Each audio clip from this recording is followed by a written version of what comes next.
What's up, everybody? I'm John Middlekauff. You know what I need you to do. Subscribe to our YouTube channel. We got content for days reacting to every NFL game all the time, every single day. Subscribe, like the videos. Let's go. Okay, back with my main man, intern Jackson, who I get more DMs that are like, I like this guy. This guy might have a future. I'm like, yeah, I ran into him, met him originally at a golf course, and he was wearing me out about his football takes on the driving range when I was just trying to get some fresh air, and I was like, I think there might be something there. So now his team's in the national championship. Uh, he's living in Old Town Scottsdale. Life's pretty good for the young man. Yeah, life's not too bad. Apologies wearing out for the football takes, but I guess it ended up paying out later on. But no, I'm excited, man. Monday will be a fun. And I was talking to my buddy the other day because obviously, being a Notre Dame fan myself, but I'm a realistic Notre Dame fan when you've got to talk about the sport at the same time. I understand it's going to take a lot. It's going to be a miracle for Notre Dame to win against Ohio State. But for them, the CFP run they've had, now you look at Marcus Freeman, kind of the face of college football the last couple months. It's always so funny. I see so many questions for Marcus Freeman in Ohio State. Oh, what's it like facing your alma mater? This is the third time that he's going to face Ohio State in the last 2 years, 3 years. So I don't think it's a big deal. His first game as a Notre Dame coach was at Ohio State. They got blown out. So I think there's going to be a lot. I was looking prepping for this. What does Notre Dame have to do? What does Ohio State have to do? The list for Notre Dame is much longer than Ohio State. It's definitely a David versus Goliath. But when you look at this matchup, what sticks out to you? Just early thoughts, Notre Dame, Well, Ohio State. I think really quick, what's funny about that is obviously when you're at the school as a kid or player. I mean, you are as a player, you're also a kid because you're 19, 20 years old as a guy. It means a lot to you. So like when Marcus Freeman was playing at Ohio State meant everything to him. When Kirby Smart at the time was playing at Georgia, meant everything to him. And then you start making huge money to, as Kirby was running the defense at Alabama, or Marcus Freeman becomes the head coach at Notre Dame. That kind of becomes your life. And you'll learn this as you get older. You become numb to some younger things that at the time you felt were everything. And you look back like there's a chance that Marcus Freeman, once upon a, moving forward, if Ryan Day was ever fired and they offered him the job, would turn it down. Roy Williams did this for a long time back when I was growing up, coaching at Kansas for North Carolina. Now, he eventually took the job, but they say be where your feet are. It's easy to make that transition. Like if Marcus Freeman was the head coach right now at Fresno State or, UTSA or Texas Tech, like, yeah, he would aspire to get to Ohio State. What the fuck's the difference of the two to him? And I mean, he's already being talked about as an NFL coach. So like that moment, I mean, that's 50, he's 38 years old. I mean, he left college when he was 21 years old. He's been away just as long as he was alive before he got to Ohio State. So I think sometimes people on the outside make a bigger deal of it than like they think, oh, he's just probably BSing. No, I think truly he's probably pretty numb to it. Not that he doesn't like hold that time in high esteem of changing his life. It led him to the NFL, meeting Fickle, Ohio State guy that he went to work for in Cincinnati, and that really put him on the map, right? Being the DC there. It's how Brian Kelly found him. But I just think I think that gets overblown sometimes, I agree. in college. And I think you see it a lot in the SEC with guys. I mean, Steve Spurrier coached or played at Florida, right? Way back in the day, like the 50s or 60s. He then left for the Washington job and then resurrected South Carolina. At the time he was coaching South Carolina, it was pretty clear he was all in on South Carolina. And he was in at the, when they had East and West in the SEC. He's playing Florida every year. But it's not like I like Florida more than I don't know the team I coach. So he's I've really listen, I didn't know that much about him, and then you lose to Marshall. I think Marcus Freeman is the biggest winner of this football season. I think Ryan Day has settled everything and brought his credibility back after the Michigan loss with these 3 weeks. But I think just the overall winner of like this guy's kind of a star. And if you look at the ebb and flow of guys, Kirby, he's already won national championships. I know he loses in the first round, but it doesn't change the way people think about him. I would say Dabo's star has dimmed a little bit, given like how dominant he once was. Lincoln's fallen off a cliff. You would say Marcus Freeman of just like the coaching rankings. I think given what the run Kirby's on, I think most people would put him as the number one coach in college football. Listen, obviously, if Marcus were to win this game, you couldn't put Ryan Day ahead of him. But I would say Marcus Freeman right now is viewed 100% as like a top 3 or 4 coach in college football. So, and you'd know better than me, but over the last decade, it's hard to compare because Brian Kelly, a lot of his run was early on, right? When they played Alabama, there was no Final Four. You just went to the national championship. And he went to the Final Four. How many times did they go to the playoffs with Brian Kelly? Once? Twice. Twice. Yeah. They They played lost to Clemson. Alabama and then Clemson. Yeah. Yeah. So they lost those games and were overmatched, right? In those moments. So to go beat Georgia like he did, and then to follow that up with the Penn State win when he was kind of getting worked, that's as good of a 2 week stretch as Brian Kelly ever had, right? Yeah. I saw his comments yesterday. I think he talked about Notre Dame and how there was a quote that was saying, "Oh, Brian Kelly's going to root for Notre Dame for the national championship," and how he said, quote, something, I would go, I didn't leave Notre Dame because I couldn't win a national championship. I went to get another opportunity. It's like, okay, bullshit, buddy. You said that you left Notre Dame because you thought you couldn't win a national championship there. You went and go took a bag. And I also like, that's one thing about Brian Kelly that never worked out with Notre Dame. And that Marcus Freeman's working out with Notre Dame is because he's more players first. And maybe Brian Kelly is behind the scenes, but it seems like out in public, it's always me, I. And he talked about how he's rooting for the players that, quote, I recruited, is what Brian Kelly said in that quote. It kind of rubbed me the wrong way. And maybe, yeah, there's some guys on that team that you recruited that are 6th year, 7th year, 5th year seniors. But if you watch Notre Dame, majority of their playmakers are guys that Marcus has brought in. One to me, Brian Kelly's had an incredible career coaching. This LSU stint has not gone well, but before that, his rise. When I was at Fresno State, we played the Cincinnati team that went to the BCS with Tony Pike was their quarterback, and that was the year that he left before the game to go to Notre Dame, and that team was undefeated, and that's when he really kind of became a star, and then obviously going to Notre Dame. But like he was a real high end coach, but most people hate him because they just think he's a royal scumbag. The scissor lift thing, I remember being in college and we had like a janky thing at Fresno State. The wins weren't as crazy. I honestly shocked more people didn't fall over the years. I don't, you know what I'm talking about? The filming guy that fell with the crazy wins I early don't on, and it actually. it was like his first year at Notre Dame. I think a guy died. But and then ever since, people just wanted to hate him the way he left Cincinnati that moment. And clearly, he can just be kind of pompous and arrogant. And there's just more of a, and obviously there's an age gap, but it just feels like Marcus Freeman's a pretty normal cat. Like most people could have a conversation with a guy. And I'm with you. I totally disagree of like him rooting for. I mean, if Marcus Freeman's wins, it basically, I don't want to say invalidates Brian Kelly's run, but no one will ever discuss Brian Kelly again. It'll almost be viewed as, yeah, he was good, but couldn't quite get him over the hump, even though he did kind of resurrect the program. I mean, it Oh, was in yeah. bad shape when he got there, but it does feel like Marcus Freeman, if he were to win this game, hell, even just being in this game, because I got a DM the other day that said, "How does Brian Kelly?" How do we talk any different about Brian Kelly if Marcus Freeman gets his ass kicked in this game? Like Brian Kelly got him to this game. And I'm like, well, it's not exactly apples to apples because the one time he played Alabama got blown out. There wasn't a 12 team playoff, so he just played his schedule and then got to that game and got killed. Like I saw Marcus Freeman play Georgia, which would almost be equivalent of the Alabama or Clemson game, and go toe to toe with them and then 7 days later play Penn State, who I think it's fair to say top to bottom has more talent currently on the roster, and beat them. So it's like I don't know. I think those two victories, you know better than me, but did Brian Kelly have a better win in his tenure than the Georgia win? No.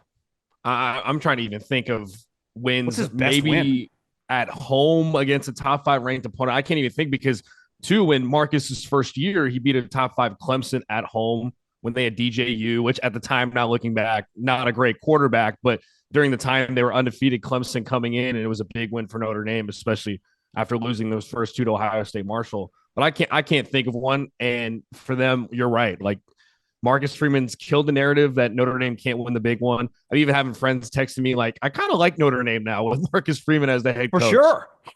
They Like were now, always a little like Duke basketball, where most mm, people had like a strong opinion. And let's face it, if you weren't like a Duke fan, a lot of people just naturally hated them.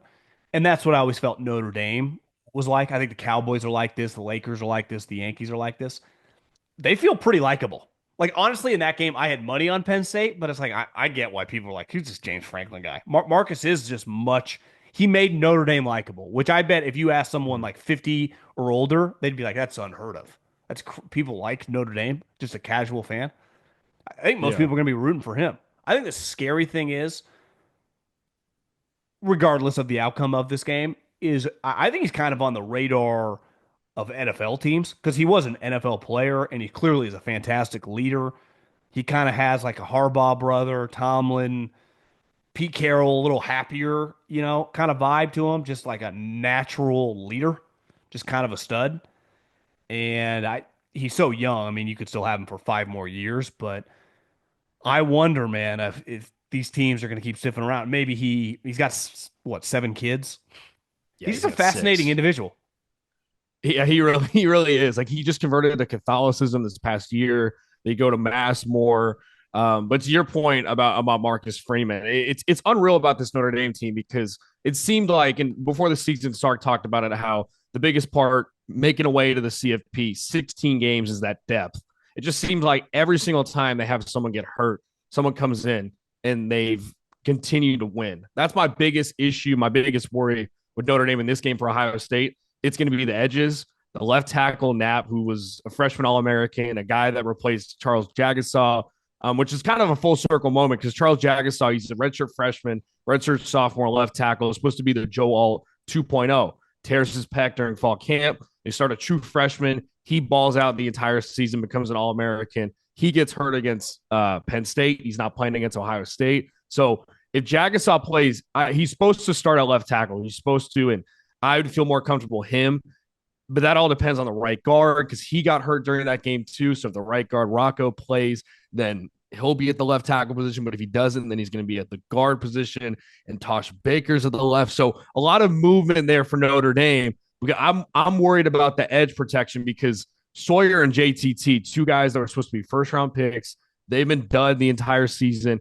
During the playoff, I looked up, they've got 10 combined sacks in 3 games. So that to me is, if I'm a Notre Dame fan, would be my biggest concern. And you hope that Jagasaw were to play because everything I've heard is they don't want to play Tosh Baker. Even though he's 6'8", he's that left tackle. He struggled. I mean, Abdul Carter with one arm was absurd that whole first half. And then he got hit in the shoulder and didn't play much in the See, second. I think whether he had the shot of Toradol or whatever, I think coming when the game started, I think he felt completely fine. And the moment that he had that rush where he got slammed on it, he was never the same. I would imagine whatever his actual injury was, the pain that went on that.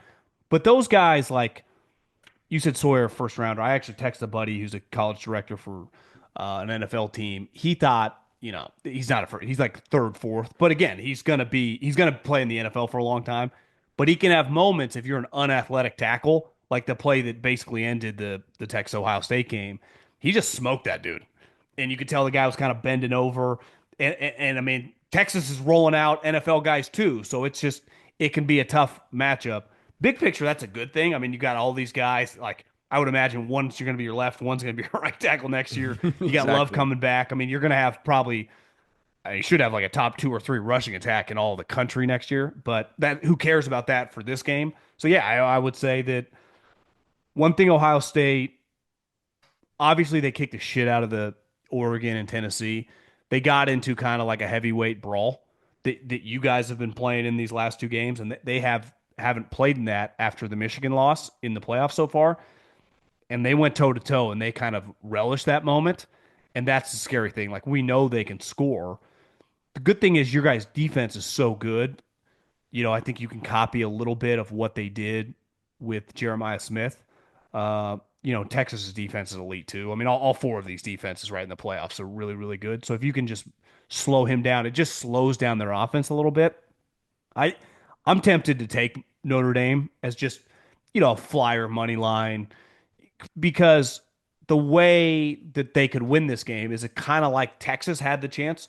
You got to slow down the game, and you just got to slow down their offense a little bit and just keep it low scoring. If Ohio State's getting above 30, you're losing, probably by 10 plus, and they're going to cover. If you can just have it be like, okay, it's 14 to 14 in the third quarter, you got to play it like Kyle Shanahan, Jimmy Garoppolo style.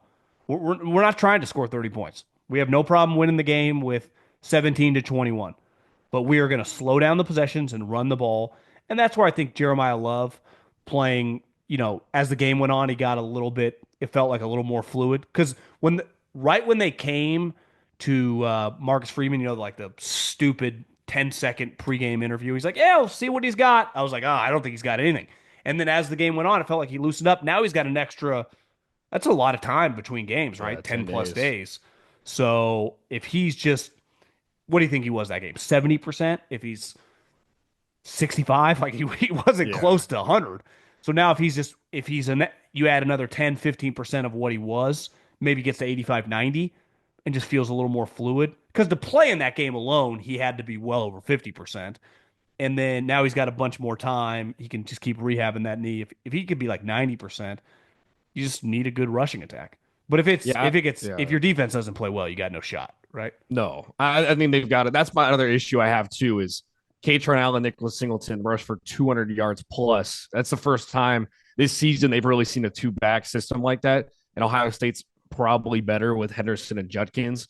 But to your point earlier about, I guess the offensive line and Notre Dame offense, that's one thing where Sarkisian, they kept it a close game. They kept it an ugly game, but it was like that red zone blunder with Sarkisian where he's like, I like to throw the ball, like you mentioned, but they're going to run up the middle with the third string running back. To Denbrock's credit, he doesn't seem like a guy that's going to do something like that if it's in the red zone and put his team in a blunder. Where I know Texas is talent wise, offensive line wise, they've got more flashy dudes that'll be top 10 first round picks. But I feel like Notre Dame as a whole, as a unit, is one of the best rushing offenses. And if they can have Jeremiah Love in the last game of the season, he's going to probably play 90%. I would assume that he gets 20 carries because when he was on the field for that Penn State game, he had two back-to-back carries. It was like 8 yards and 10 yards. And it felt like, you're right, he was 70%. And then he hurdles a guy, and you're like, okay, well, maybe he's 100%. I'm not sure. The Well, adrenaline factor goes in his left there. leg is 100%. Yeah, his left leg is 100%. But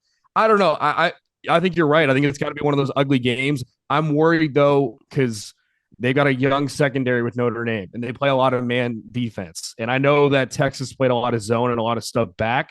Do you think they kind of play more towards their strengths, man defense, and just say, hey, we got two corners that are really young. We're gonna bank on the fact that they can beat Jeremiah Smith, maybe pressure Will Howard, or do you think they're gonna just sit back, kind of what Texas did, and keep everything in front? Well, I think the one thing Texas had been getting smoked when they were in one-on-one situations in the first two rounds, right? I mean, Klubnik and those freshman receivers, or the one freshman receiver, was destroying them. And then the way ASU came storming back because they hit some big plays. I mean, shit, Scattaboo had, like a Peyton Manning level bomb where the guy was just in a one-on-one situation. Scattaboo was like, he even said after the game, I was going to give my guy a shot. And I think they flipped it around. Like, we're not going to be in that with these guys because we got no shots. So they were like dropping linebackers. They were keeping everything behind him and having a guy underneath.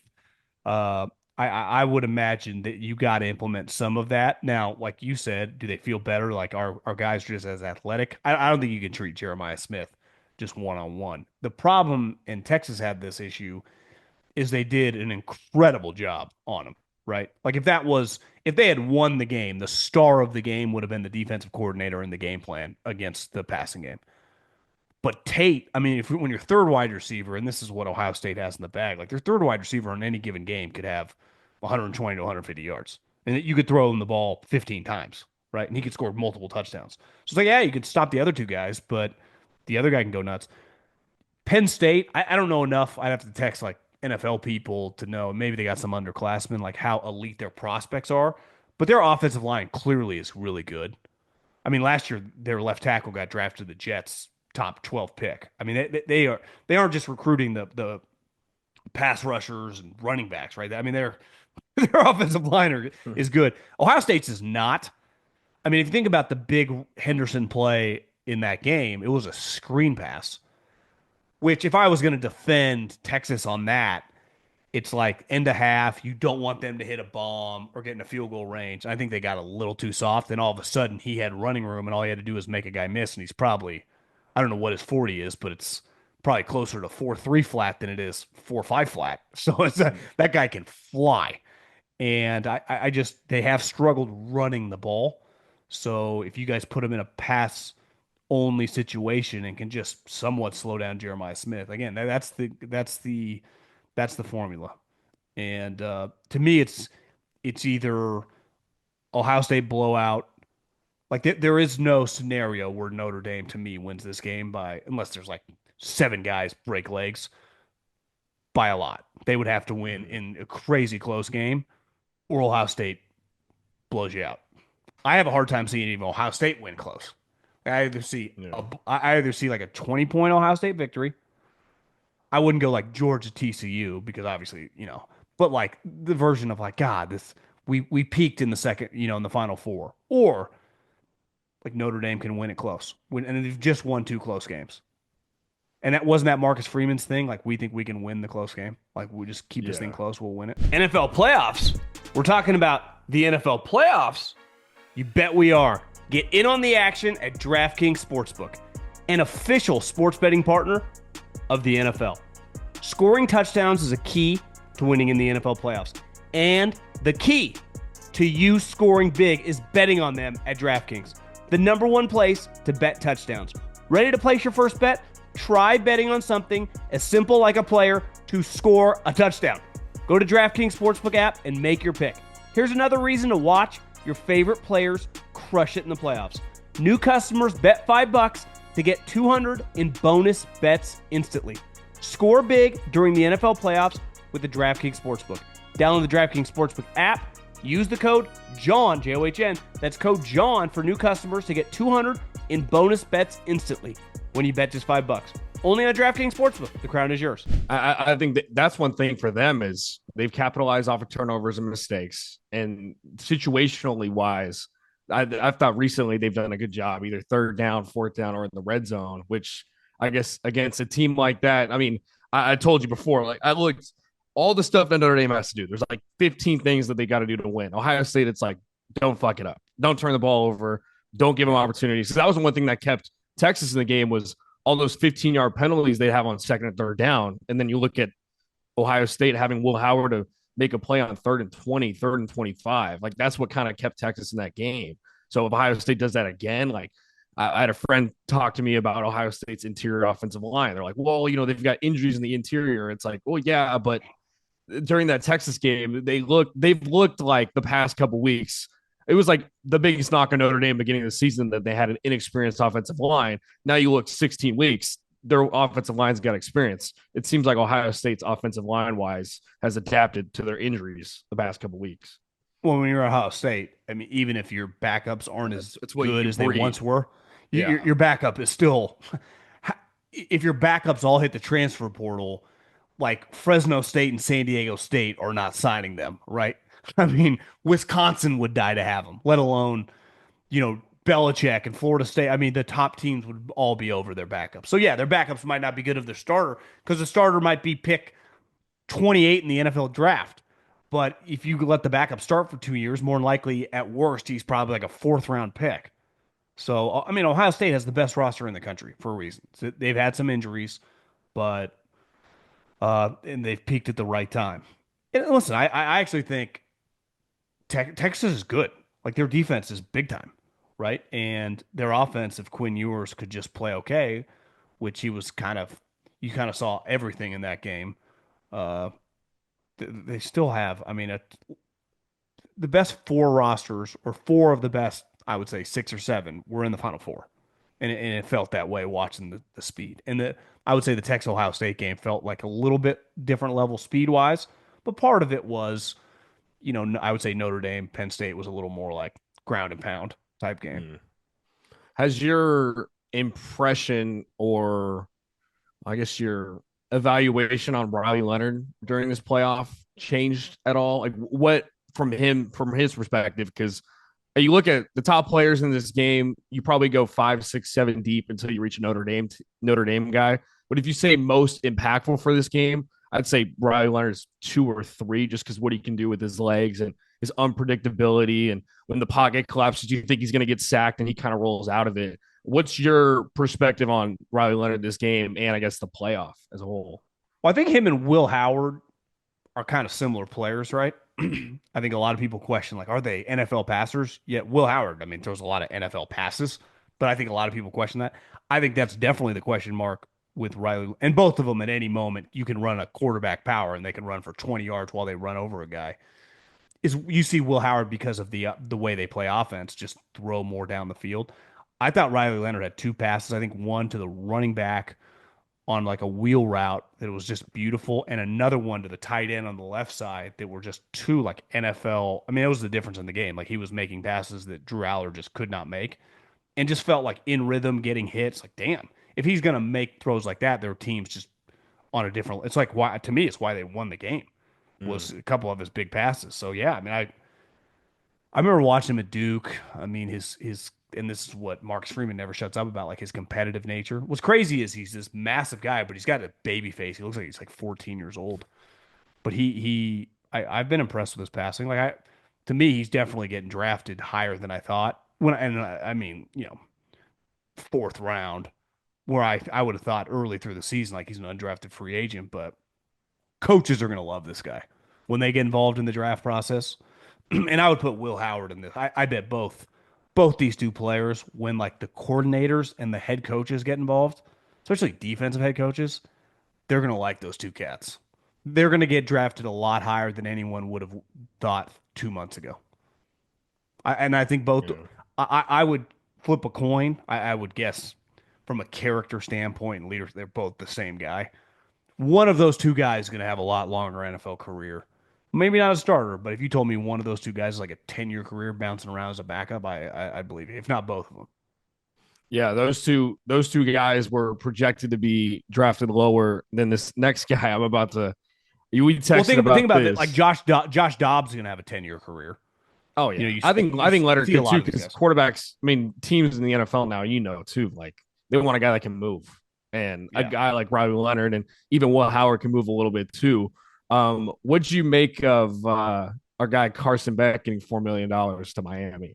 Kudos to him. Him realizing the leaves on the wall and saying, "Hey, I'm not a first round guy. I'd probably go second, maybe even the second, third day." Getting $4 million off a UCL injury.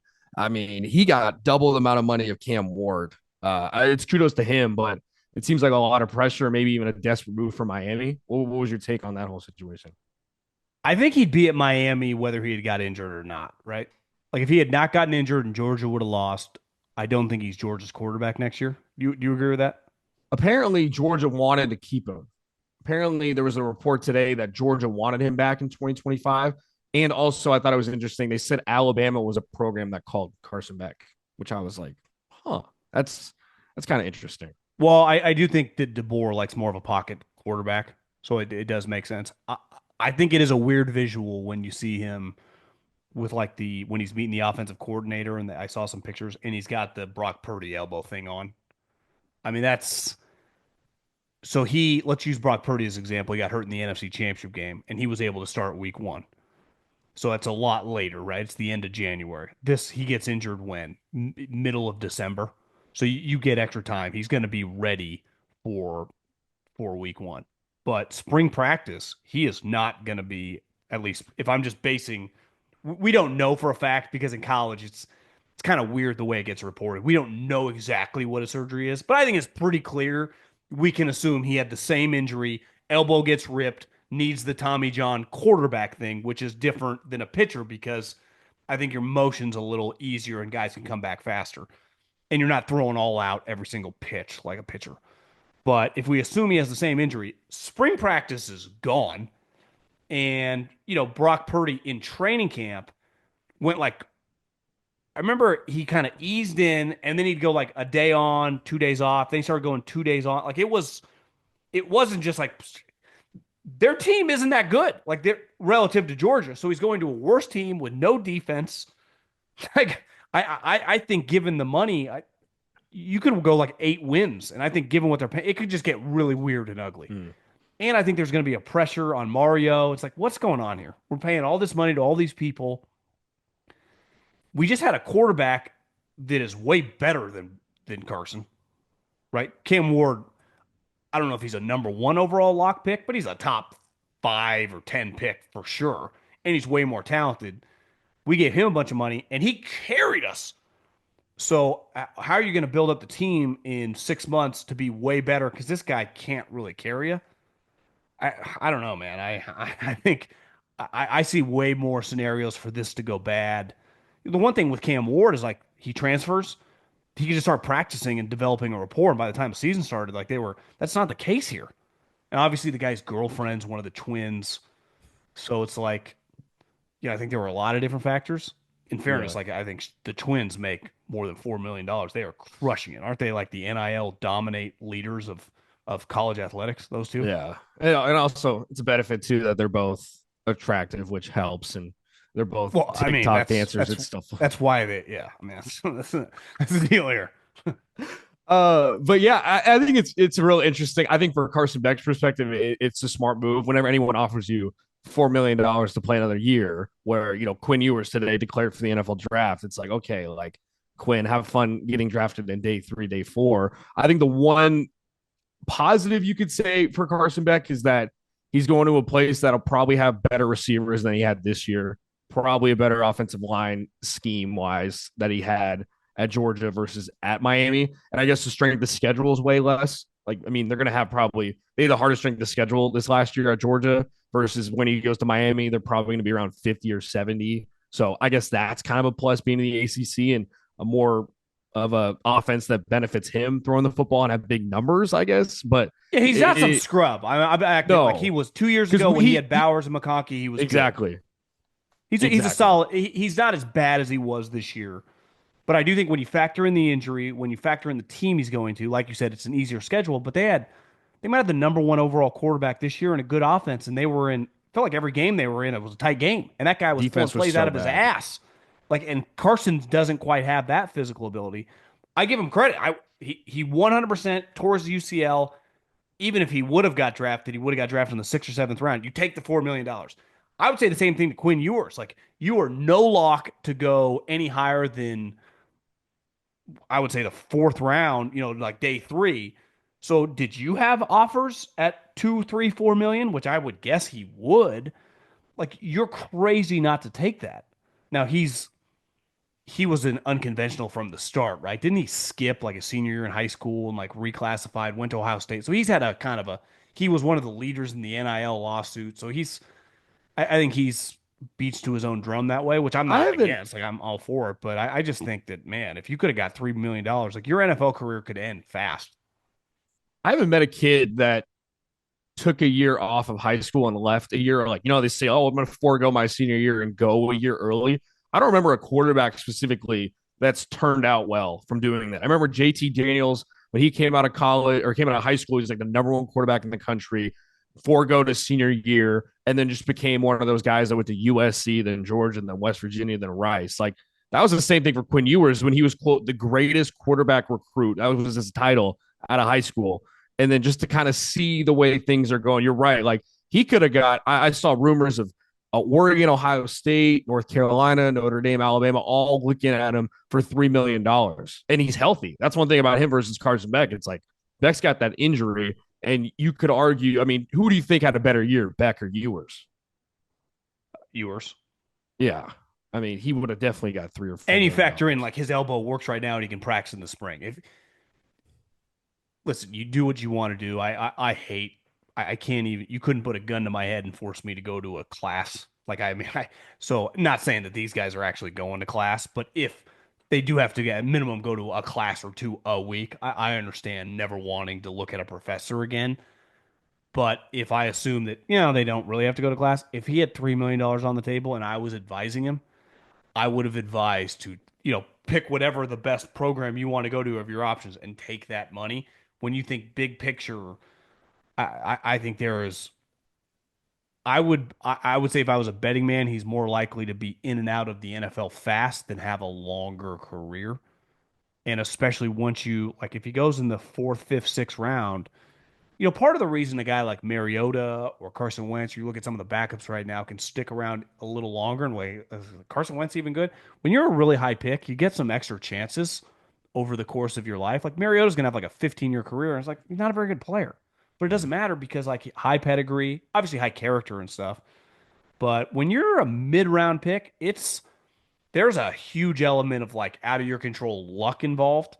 Like a Chase Daniel having a 14-year career as an undrafted free agent is pretty unheard of at quarterback for a guy that never starts. You see a guy like Ryan Fitzpatrick or whatever. I think Fitz might have been a seventh round pick, but he got to start for a long time. When you're just a lifetime backup, it's harder. AJ McCarron's one of those guys, I think like a late round pick that plays a backup for a long time. Most of those guys get washed out faster than they stay. Like it's a small percentage of guys that stay because most of the guys that stay are like Jimmy Garoppolo's second round pick. He's going to be a backup for another 3 or 4 years.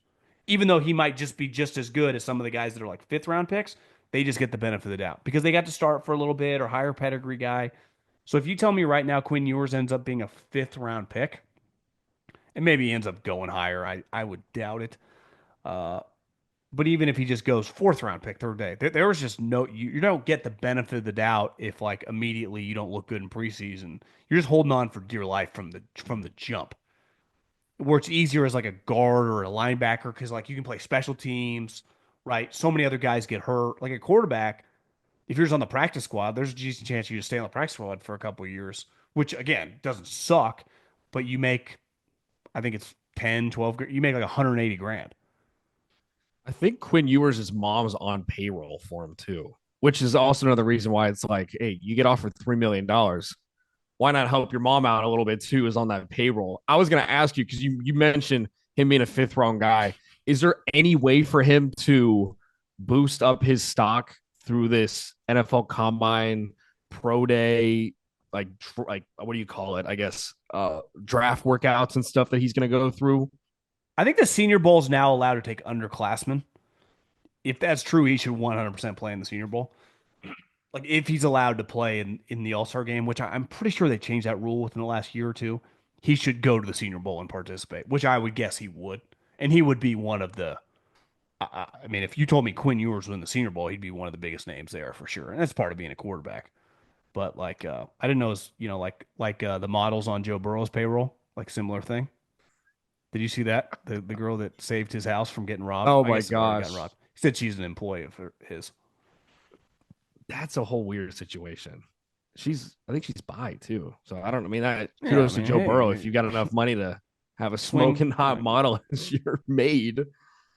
You never know. These guys are living well. Speaking of a guy living well right now, the whole Deion Sanders Colorado Cowboys thing. We talked about it before, and I kind of want to bring it up from the college perspective. Are you a little hesitant? Are you a little scared if you're Colorado side where every single job offer that comes to be Deion Sanders' name is brought up? Or is it kind of one of those things where you knew heading in Deion Sanders' big name? You knew him, the success you brought to Colorado. It's like what you mentioned earlier about Marcus Freeman. It's like, yeah, when your team does well, when your team becomes better than expected, year 3, you're in the national championship, it is prone, or you have an opportunity that Marcus Freeman will move on and get other opportunities and get other interviews, whether it's bigger colleges or other NFL teams. What's your college perspective, I guess, on the whole Deion Sanders Colorado Cowboys thing? Yeah, I think if you're Colorado, you just it's good publicity. At this point in time, I mean, he's resurrected your program, part of the deal. Also, if you want to be a real program, like your team, your guy is going to get rumored. I mean, Notre Dame for 10 years, Brian Kelly's getting rumored for NFL jobs. So it's like Kirby Smart every year. People are like, would someone come after him? Saban forever, let alone like, could Texas steal him? NFL people sniffing around. It's just Lincoln Riley forever. That means that's a good problem to have. So I think they have no issue to complain. And my guess, maybe by the time someone listens to this, he's taking the Cowboy job. I doubt it. I saw my guy. I used to work with Lewis Riddick with the Eagles, and he's good buddies with Dion. He played with Dion with the Falcons, Mm. and he said that he thought there was no chance of it happening because Dion's such an alpha And like you work for the Cowboys, like ultimately you do answer to Jerry, where Deion answers college jobs. Like if you're at a top job making premium money, like Dabo, Kirby, even Ryan Day, Harbaugh forever, Saban definitely, Sark now, James Franklin, like they're not really answering to anybody. There isn't like an owner that cuts their check. So I think if you like doing that, and Deion clearly likes, there's an element, and I think we'll truly find out. I mean, as children, coaching your kids is pretty fucking cool. Now that like, does he truly care about all these other guys? Because Travis was basically like his son, right? Oh yeah. So now he's coaching people that aren't, he didn't grow up knowing, coaching his own children. Does he love? And it does feel like he likes that element of it where he knows like 33-year-old ain't coming to you for life lessons. So I think Dion, I do think Jerry's going to be interested, and who knows? But I mean, are we a year from him being the Florida State head coach? Are we a year away from him being the Florida coach?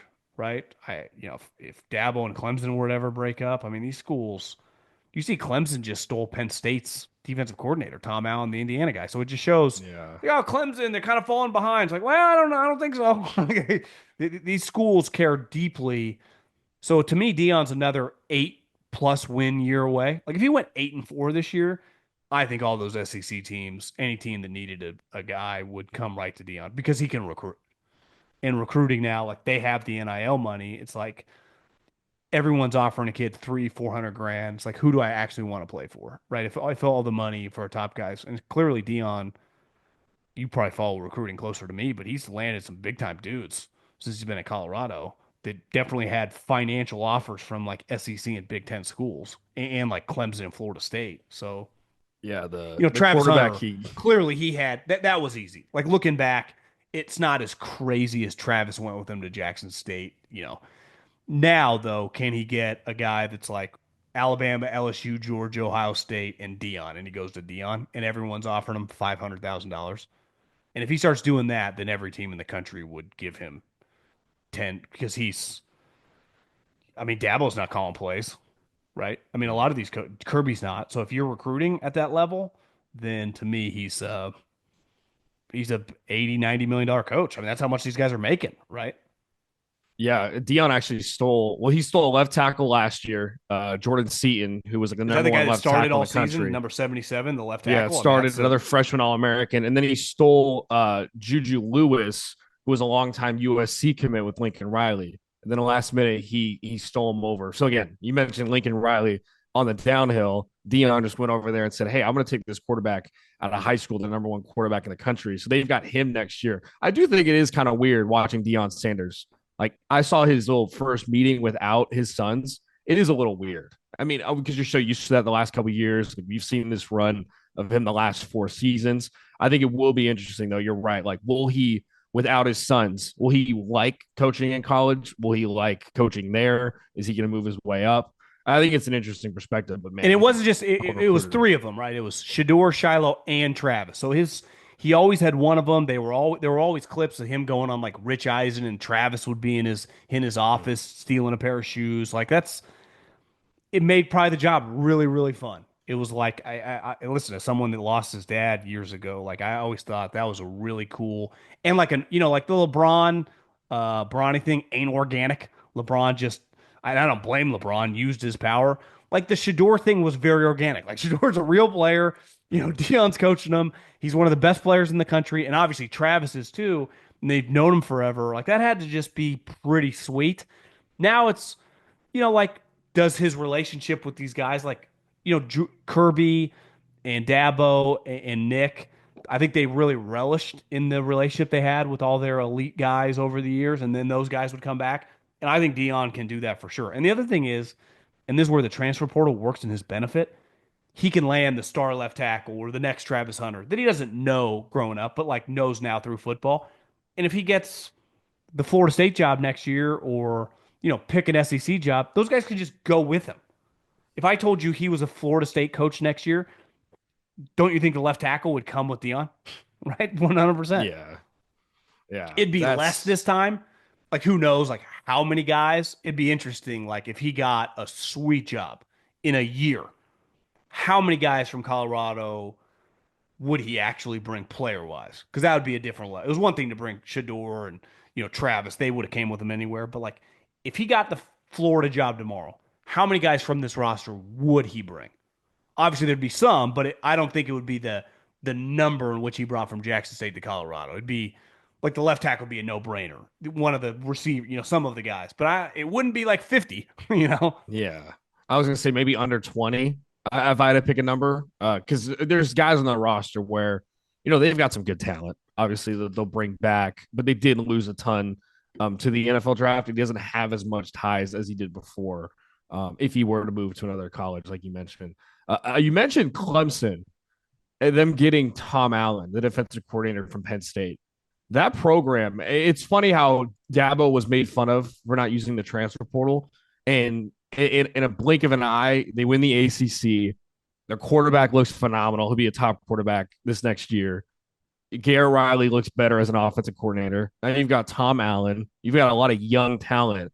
It's kind of crazy to turn around with Dabo Swinney, where it's like we've seen, Ohio State build up their team and bring a lot of guys in. That's why they're in the national championship. Michigan did the same thing. That's why they won the national championship, bringing a lot of those core guys.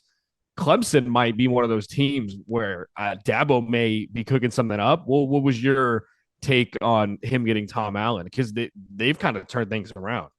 yeah. Right when I had to look at the guy he fired, and it was this like short little fat white guy that I think had been like it started like an analyst and kind of worked his way up through the program. And I think, it was one of those like Dabo gave him a shot and it clearly, he went from Brett Venables, who had like a 10-year run, which got to be on the short list of one of the better little peak runs in college football history of being a coordinator for a high end program.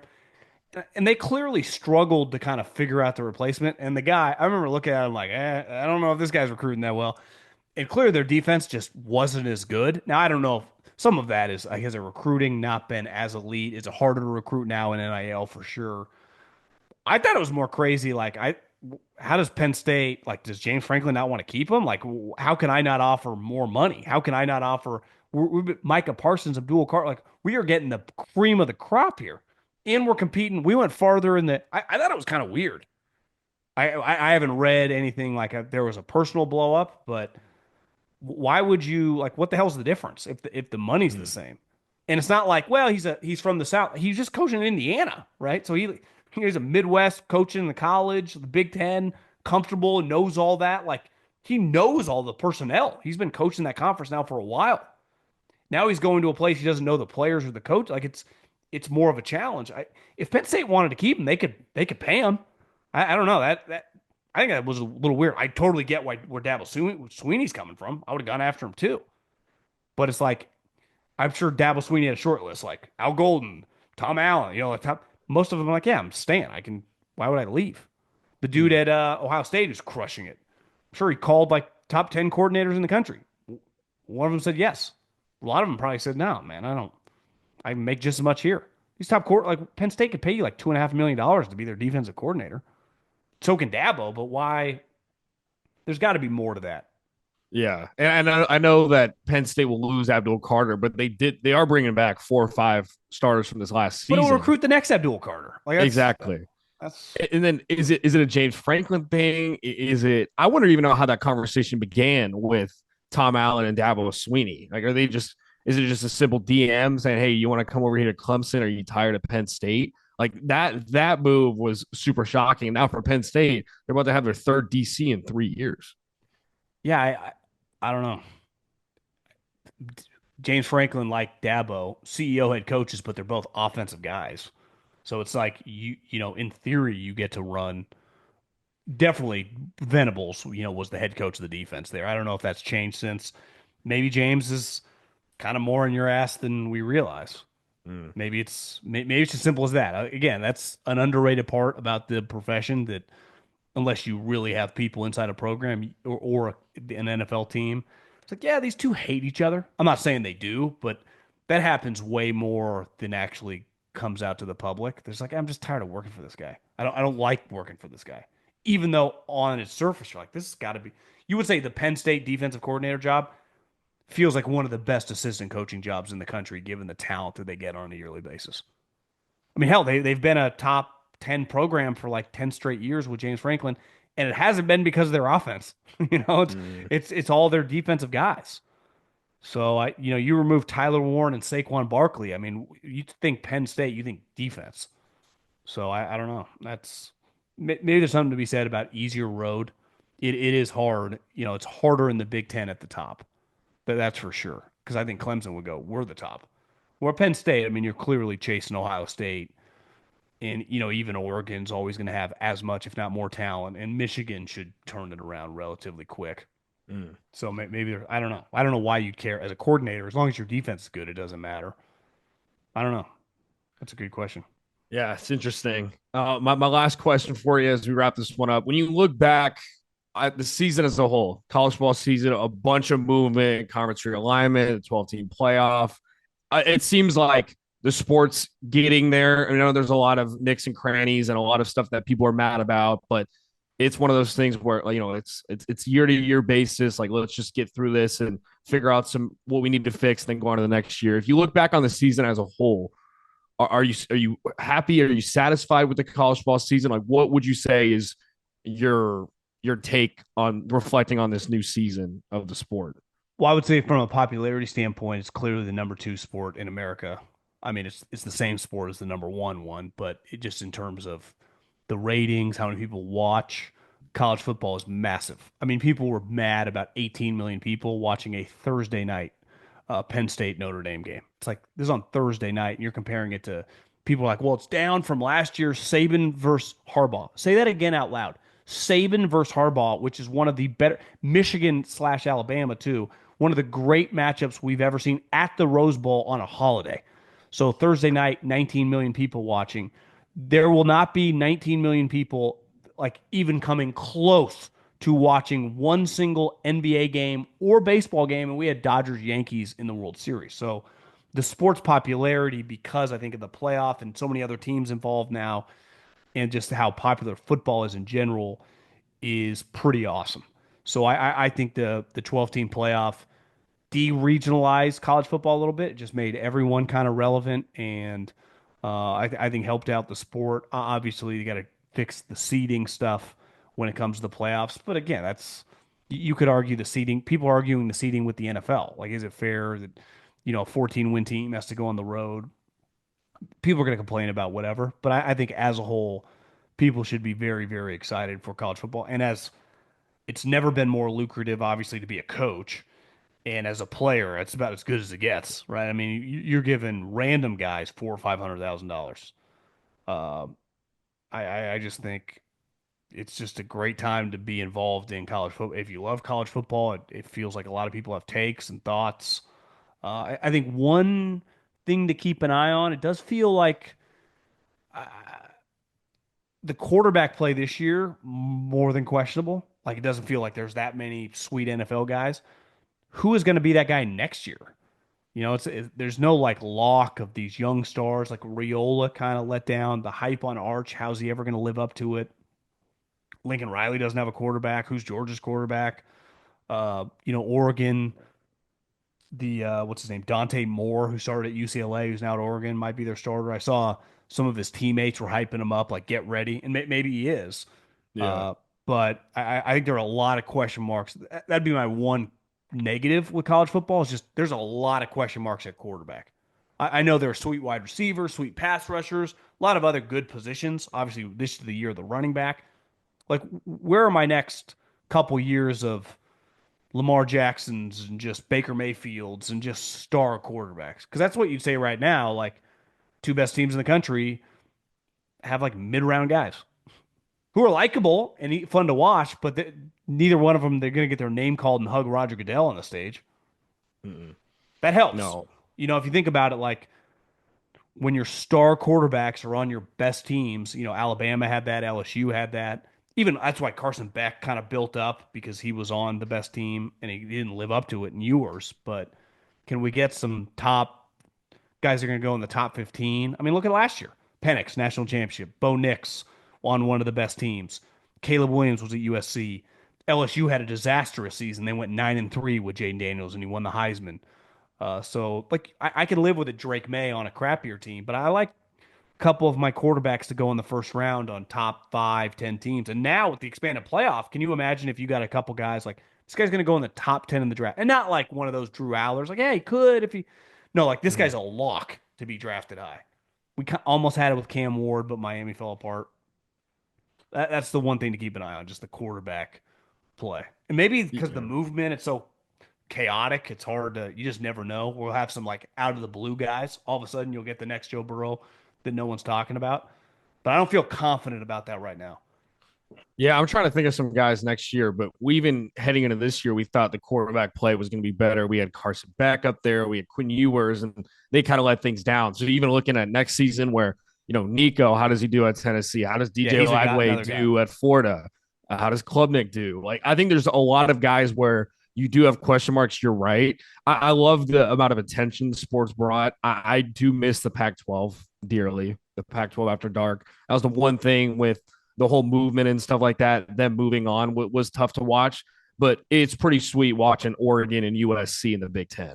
It is pretty sweet watching what Arizona State was able to do in the Big 12 and the different conference realignments and stuff like that too. I think the sport's only going to get bigger and better. I think that people even making a mockery of the 12-team playoff in the first round and how they were blowouts. And now you look at the two teams left in the playoff, it's Ohio State, Notre Dame, and a 12 in a 14 model. Neither of those teams would be playing for it. Both suffered No. really bad losses, which is also what's great for the sport too, is the drama, the parity week to week, the amount of upsets we saw during, the season. Like I'm even thinking back to week 0 in Ireland when Georgia Tech beat Florida State. And looking back on that now, looking here today with Notre Dame, Ohio State, it's a pretty crazy year, man. It's a fun sport. And it's cool that we get to, the college football is talked about a lot more. Like you were talking about it, like even Coward talking about it on his show. Like I can't remember a time even growing up where you turn on the television, First Take or whatever show you watch, and college football is being involved in the same conversation as the NFL.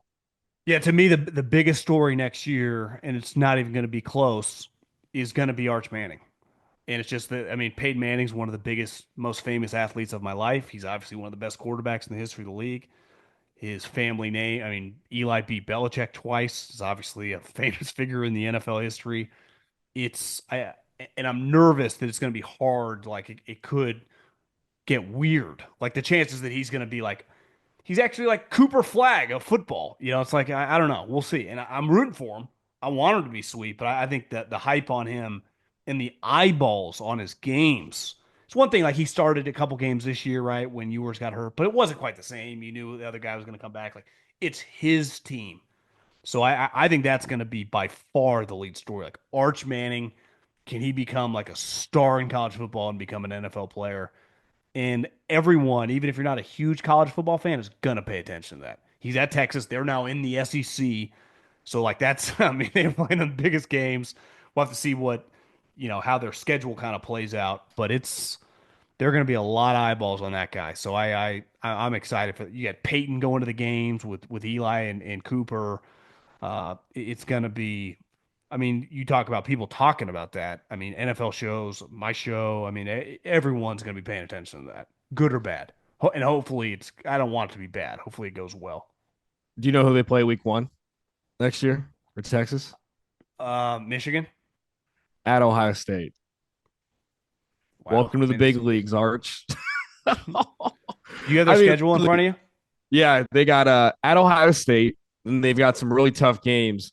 Home against San Jose State, home against UTEP, bye week, home against Sam Houston. Then you've got at Florida, you've got Red River, at Kentucky, at Mississippi State, home against Vanderbilt. Then you wrap up at Georgia, home against Arkansas, home against A&M. So at Georgia, obviously Red River, at Florida, they're going to be a top 15 team next year, and then Ohio State that first week. So they've got some tough games, and that's another a team next year where it's like if Sark can't get it done next season, maybe the year after that, because Anthony Hill Jr. Their stud linebackers probably going to go to the draft. You think about Colin Simmons, like some of those guys that they've been hyping up, the younger talent. Next year is going to be a big. You're right, Arch Manning and even Sark alone. That It's that going to be game that all eyes. Arch Manning versus Ohio State. There are going to be a lot of people watching that game. That'll do 20 million people week 1. Like you said, that game's in Texas. It's at Ohio State. Jesus. unless it turns into like a neutral site game. But when I looked right now, it says at Ohio State. And that same week, it's Notre Dame, Miami. So you're gonna have Carson Beck, Miami versus Notre Dame. So Well, buckle up. Well, Jackson, good luck to your Irish tonight, and I will talk to you soon, buddy. appreciate you. Go Irish, man.